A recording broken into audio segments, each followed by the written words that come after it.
Hello and welcome, ladies and gentlemen. My name is Muhammad Radityo Nugroho Rosadi, and here I am with my supervisor. We're going to present to you our research on the COVID-19's impact on subjective well-being and mental health of Indonesia's gig workers. A little bit on the background, the daily lives of gig workers are fundamentally different from those of people with traditional jobs and organizations who enjoy more predictable wages, workers' benefit packages, and managers who give direct support. Gig workers are considered independent contractors rather than traditional employees. So they don't receive such benefits as health insurance and retirement programs. Along with the gig workers' financial volatility due to the nature of their income, this could impact the workers' mental health. Gig workers commonly face challenges that differ in nature or intensity from those experienced by traditional organizational workers. The precarious nature of the gig economy pressures gig workers to meet their intermediary companies' goals without receiving ample support and other benefits associated with traditional organizational workers. This research aims to further explore Mrs. Riani Rahmawati's research and study on the working condition of Indonesia's gig workers during the COVID-19 crisis by investigating their subjective well-being and mental health condition.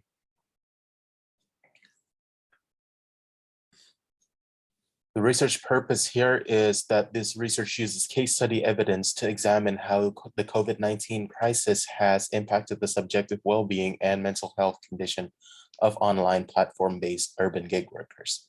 Initial findings suggest that the platform companies should pay more attention to worker feedback to create better working environment, as productivity will be better achieved with better general life satisfaction. The upheaval of the precarity faced by gig workers opens an opportunity to carve a path towards a more humane gig economy. To better understand and support gig workers, we sought to develop a measure that reliably and validly assesses these challenges.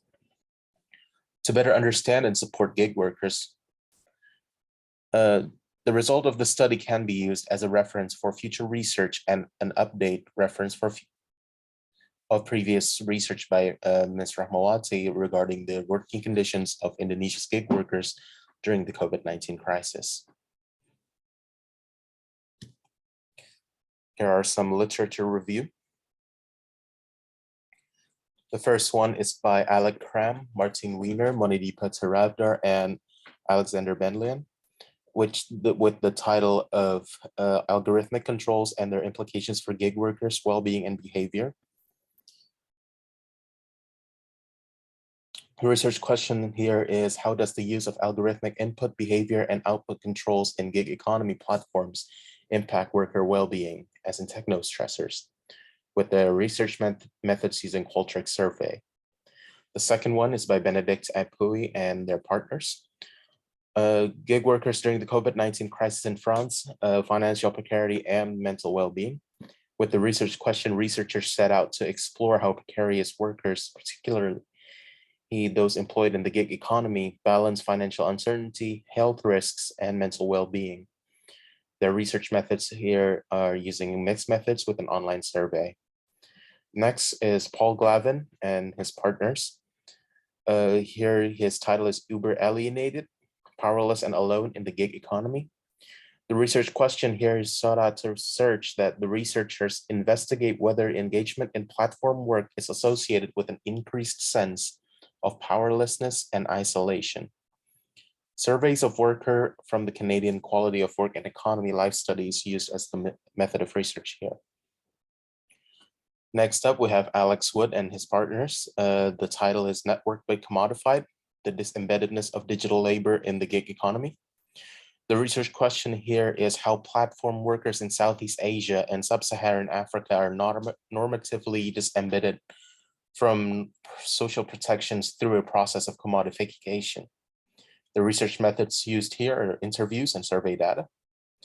So we have Musteri Victoria and her partners with the title Underemployment and Psychological Distress, the propensity score and fixed effects estimates from 2 large UK samples. The research question here is for part-time workers being available to work more hours than offered may have negative mental health implications.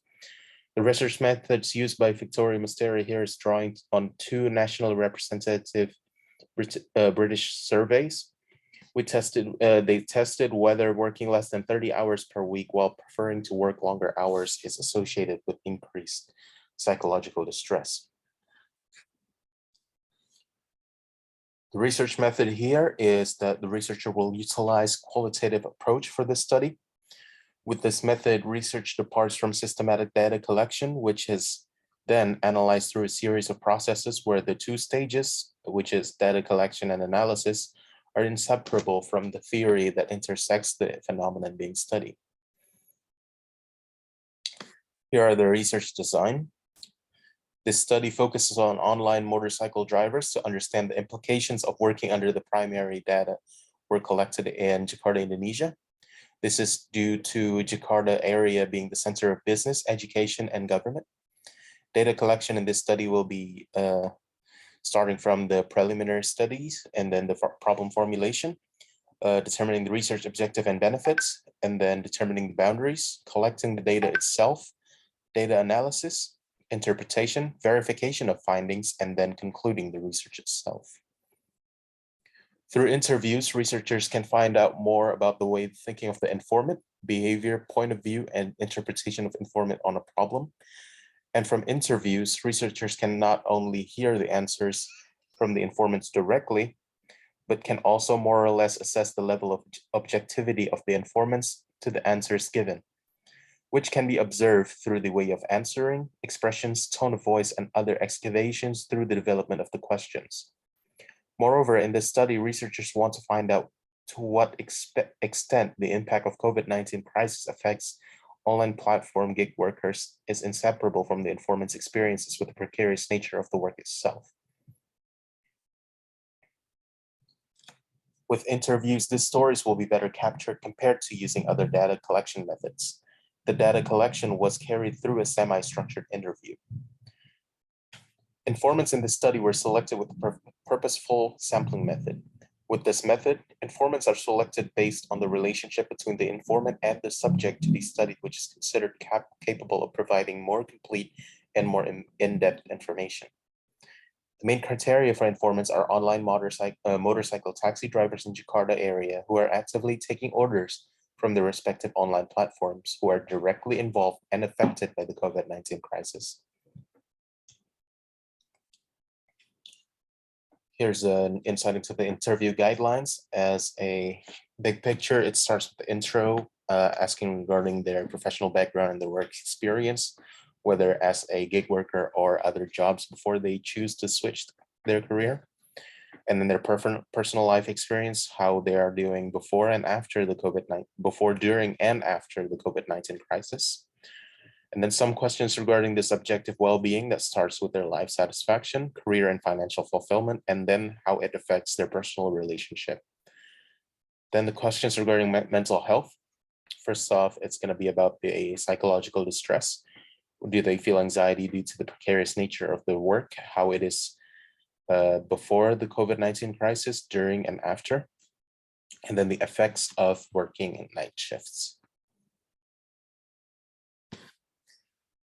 Ojek or motorcycle taxi is a popular mode of public transportation in Indonesia for a long time, where they are offering passenger delivery services at lower prices, especially for single passengers.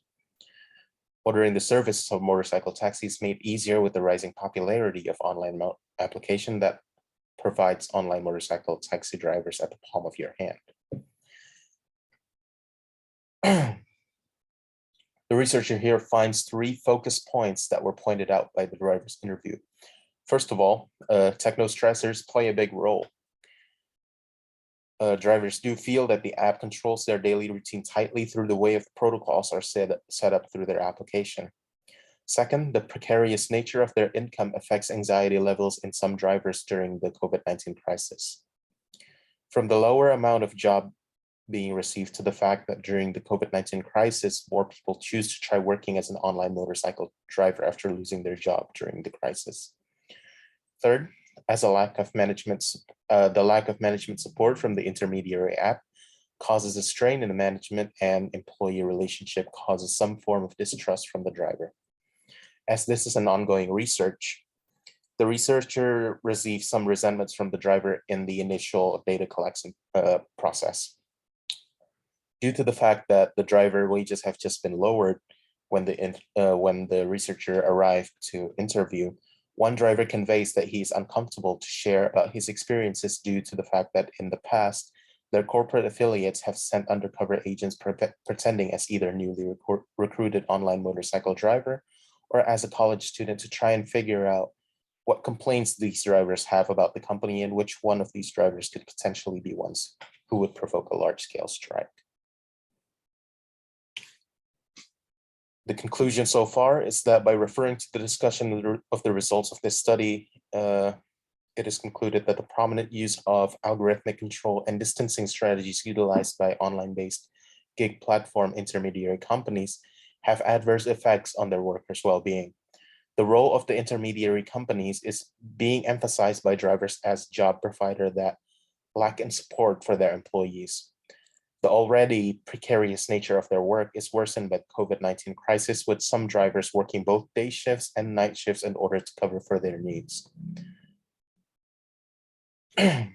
Better laws and regulations to further review the way gig workers are treated by their respective online platform companies would make their lives much better. With better support system for gig workers for their respective online platform companies would help better their subjective well-being as well.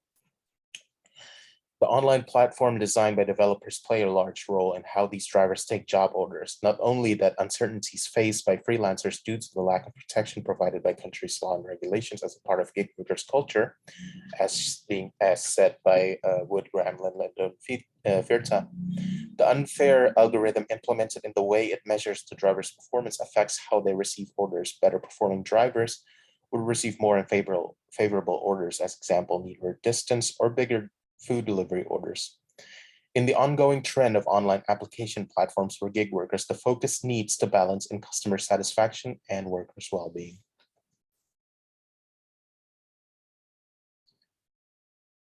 For that, I say thank you for giving me the chance to speak about this subject today.